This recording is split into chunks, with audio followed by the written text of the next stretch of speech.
No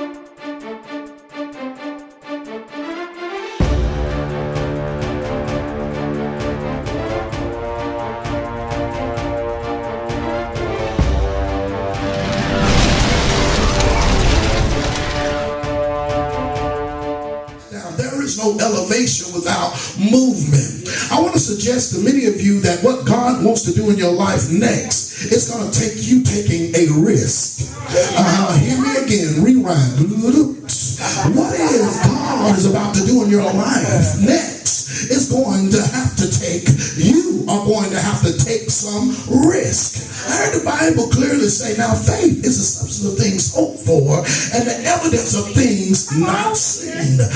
Then it goes on down in the 6th verse of Hebrews 11 and said, without faith, it is impossible to please God.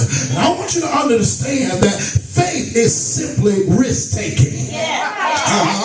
Whether you believe it or not, there are some things that God has been birthing in your spirit, some things that God has been speaking in your spiritual ear. There are some things that God has been allowing you to dream and have visions of, and because you're looking at what you're limited with and even your surroundings and your environment, you're saying, God, that can't be you talking. But the truth of the matter is, you know it's God when it goes beyond your human mind.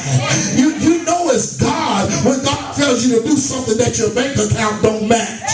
You know it's God when all hell is breaking loose around you and God said, give me a praise right now.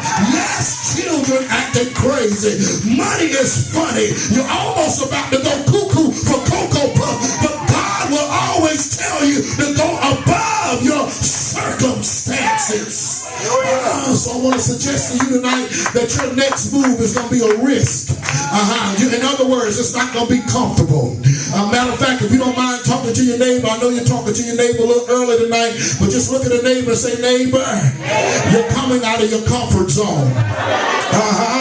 You've been chilling long enough. You've been hanging out long enough. You've been comfortable long